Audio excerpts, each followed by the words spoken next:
Your daily bridge to fluency starts right now. I'm VA, and let's master your English flow. Prologue, the theater of the mind. Ladies and gentlemen, students of the eternal soul, approach the stage. We stand before the curtain of the 18th century, a time of powdered wigs and burning quills, where the battlefields were not merely muddy trenches, but the very architecture of the human mind. We are here to witness a titanic struggle, a collision of philosophies that seeks to answer the most terrifying question that has ever haunted the sleep of kings and paupers alike. Are we the masters of our own fate? Enter Jonathan Edwards. He is not merely a man. In this drama, he is a force of nature, a mind sharpened to a razor's edge by the grindstone of logic and scripture. He steps into the spotlight to dismantle, brick by brick, the fortress of the Arminians, those who claim that the human will sits upon a throne of absolute, uncaused sovereignty. Edwards comes to tell us that this throne is a myth. He comes to reveal the invisible chains that bind us, chains not of iron, but of desire, of preference, and of the terrifying beauty of cause and effect. Prepare yourselves. This is not a lecture. This is an autopsy of the human soul. This is part one of the freedom of the will. ACTI, the nature of the beast. The lights rise on a solitary figure, the will itself. What is it? The world is confused. Philosophers have thrown dust in our eyes, using $10 words to hide simple truths. Edward steps forward to clear the air. He speaks with the solemnity of a judge. What is the will? It is nothing more and nothing less than the mind choosing. Do not let them trick you with metaphysical fog. To will is to choose, and to choose is to prefer. Here, Edward strikes his first blow against the great John Locke. Locke, the giant of empiricism, tried to separate will from desire, as if they were two strangers passing in the night. Locke argued that a man might desire to be relieved of pain, yet his will might order him to endure it. Edwards laughs, a grim, logical laugh. He looks at Locke's distinction and finds it hollow. If a man chooses to endure pain, why does he do it? Is it because his will fights his desire? No, it is because his desire has shifted its gaze. He desires the outcome of the pain, perhaps health, perhaps honor, perhaps the avoidance of a greater shame, more than he desires the immediate relief. The will and desire are not enemies. They are the same river flowing in the same direction. A man never wills anything contrary to his own desire, for the will is simply the mind reaching out for what it wants most in that specific moment. We must understand this absolute unity. To reject something is to choose its absence. To refuse is to choose to stand still. Every act of the soul, whether active or passive, whether embracing or spurning, is an act of preference. The soul is not a coin flip. It is a compass, and it always points north, toward what it perceives as the greatest apparent good. And this brings us to the great engine of Edwards' machine, the strongest motive. Imagine a set of scales, vast and golden, hanging in the theater of the mind. On one side, we place the pleasure of sin, on the other, the fear of hell. On one side, the comfort of sloth, on the other, the glory of achievement. The Arminians would have you believe that the will stands outside these scales, watching them tip, and then arbitrarily decides to jump on the lighter side just to prove it is free. Edwards roars against this absurdity. The will is not the spectator of the scales. The will is the movement of the scales. The will is determined by the strongest motive. And what is a motive? It is the whole view of the mind, the object, the context, the timing, the temper of the soul itself. Whatever appears most agreeable, most pleasant, most right to the mind at the instant of choice, that is what the will chooses. It cannot do otherwise. To say the will chooses what appears less agreeable is to say the mind prefers what it does not prefer. It is a contradiction in terms. It is madness. ACTII, the labyrinth of words. The scene shifts. We find ourselves in a dusty library of definitions. Edwards knows that his enemies hide behind slippery words. He locks the doors. No one leaves until the terms are defined. Necessity. The word hangs in the air like a guillotine blade. The Arminians scream that if our actions are necessary, we are robots, devoid of praise or blame. Edwards shakes his head. You are confusing words, he says. There is natural necessity. This is the necessity of gravity, of chains, of falling off a cliff. If a man is thrown into a dungeon, he enters by natural necessity. He is not free. His will is irrelevant. But then, behold the other beast, moral necessity. This is the necessity of the character. This is the certainty that a good tree will bear good fruit, that a loving mother will not eat her child, that a drunkard with a bottle in front of him and no restraint will drink. This necessity does not force the will against its liking. It operates through the will's liking. Edwards demands we see the difference. If a man cannot stop sinning because he loves sin so much, his inability is not the same as the man who cannot walk because his legs are broken. The man with broken legs wants to walk but cannot. He is physically bound. The sinner could stop if he wanted to, but he cannot want to. His chains are his own desires. This moral necessity is what Edwards champions. It is the certainty of cause and effect in the moral universe. And what of the word contingent? The Arminians cling to this word. They want a world where events happen without causes, where the will acts in a vacuum, connected to nothing, determined by nothing. Edwards looks at the universe, the stars, the tides, the history of nations, and declares that contingence, in this sense, is a ghost. Nothing exists without a cause. Nothing. To say a volition arises without a cause is to say it sprang from nothingness, an orphan of reality. It is an insult to reason. Actii, the infinite regress. Now the drums begin to beat. The tension rises. We approach the citadel of the Arminian argument, the self-determining power of the will. This is their holy grail. They claim that for a man to be truly free, his will must determine itself. The motive does not rule the will rules the motive. The will is a sovereign prince, bowing to no influence, creating its own choices out of thin air. Edwards steps forward with a sledgehammer of logic. He prepares to shatter this grail. Listen closely, for this is the turning point of the war. If the will determines itself, it must do so by an act. The will is not a stone, it is an active faculty. To determine something is to act. So, if the will determines its own volition, it must be doing so by a preceding act of volition. Do you see the trap? Let us say you choose to speak. That is a volition. The Arminian says this volition was determined by the will itself. Edwards asks, how? It must have been by a prior choice to speak. But was that prior choice free? If the Arminian says yes, then that prior choice must have been determined by a choice before that. And that choice by a choice before that. We are falling now. We are tumbling down a dark, bottomless shaft of infinite regress. A choice before a choice before a choice, stretching back into eternity, before the man was born, before the world was made. But wait, the Arminian cries out. No, we do not mean an infinite chain. We mean there is a first act, a primal, uncaused beginning of the chain. Edwards smiles. The trap snaps shut. If there is a first act of the will that determines the rest, what determined it?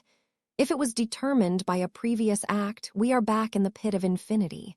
If it was not determined by a previous act, then it was not self-determined. It was not free. It just happened. It was an accident, a random spasm of the soul. Is this your freedom? Edwards asks. Is this the dignity of man? That his choices are either an infinite absurdity or a random accident? The doctrine of self-determination is a hydra. You cut off one head and it dies, but the body remains rotting on the stage. The will cannot be both the father and the son of its own actions. It cannot exist before it exists to choose itself into existence. The active nature of the soul does not save them here. You can be as active as a lightning bolt, but you cannot cause your own thunder before you strike. Activ, the myth of indifference. The Arminians, bloody and bruised, retreat to their next fortress, the liberty of indifference. They argue that true freedom exists only when the mind is in a state of perfect equilibrium, like a needle standing perfectly upright, leaning neither left nor right. In this holy silence of the soul, where no motive shouts louder than another, the will asserts its sovereignty and chooses. They give us examples. A man touches a square on a chessboard. All the squares are equal. There is no reason to touch this one versus that one, yet he chooses. Behold, they cry, the will acts without a motive. Edwards walks onto the stage carrying the chessboard. He looks at it with contempt. He begins to dissect the psychology of the chess player. You say the mind is indifferent. You say there is no motive. You are looking at the wrong thing.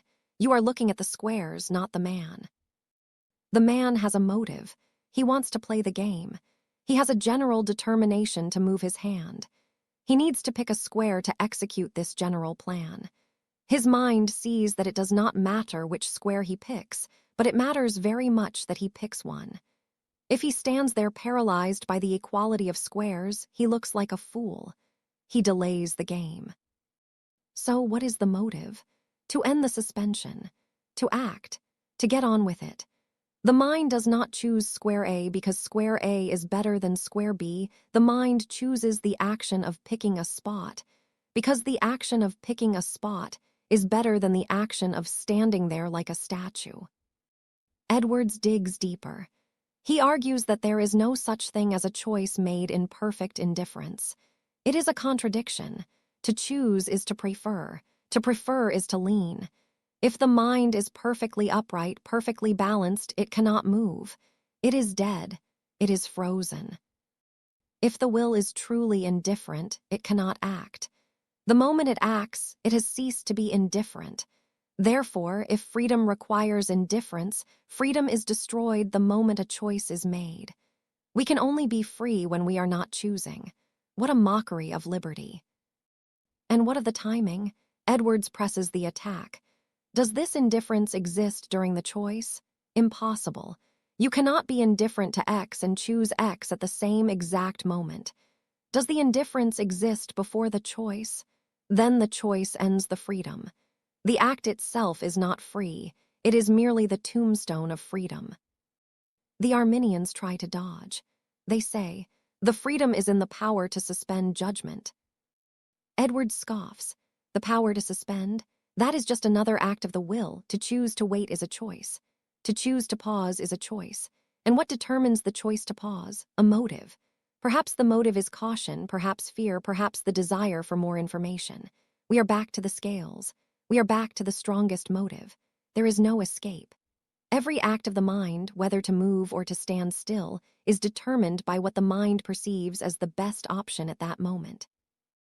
ACTV, the causal cosmos. The climax approaches. Edwards widens the lens. He takes us from the chessboard to the cosmos. He demands we look at the universe through the lens of cause and effect. This is the bedrock of reality. If something begins to be, there must be a reason why it is so and not otherwise. The Arminians want a contingent volition. They want a will that acts without a cause. Edwards paints a picture of what this truly means. If a volition has no cause, it has no connection to the past. It has no connection to the man's character. It has no connection to his understanding. It is a monster. Imagine a world where events happen without causes.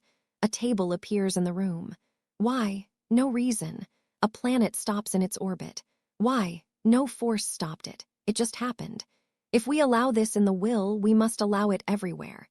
If the will can produce effects without causes, then why can't the air produce elephants without parents? Why can't the ocean produce cities without architects? To destroy the law of cause and effect in the soul is to destroy the logic of the universe. It is to invite chaos. But Edwards is not done. He turns his gaze to the relationship between the will and the understanding, the intellect. Even the enemies of necessity admit that the will follows the last dictate of the understanding. Think about it, we do not choose blindly. We choose based on what we see, what we believe, what we understand to be true or good. The will is the executive, the understanding is the judge.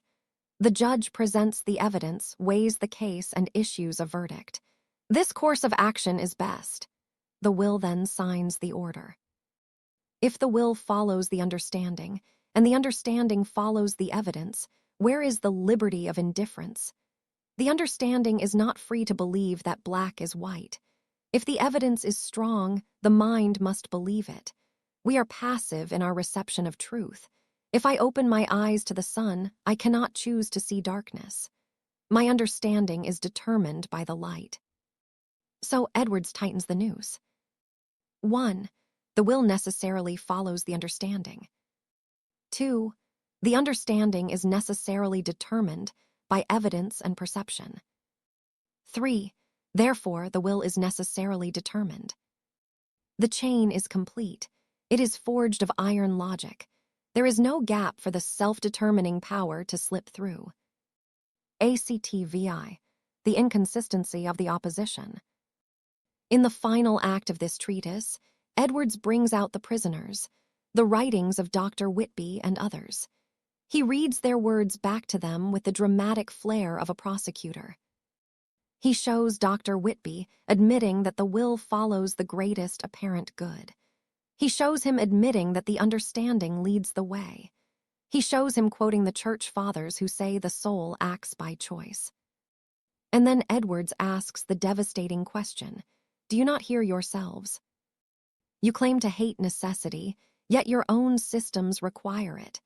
You claim the will is free from determination, yet you admit it follows the understanding. You claim the will determines itself, yet you describe a process that requires a prior choice. You are building a house on sand. You are using words like liberty and freedom to describe a fantasy that cannot exist in a rational universe.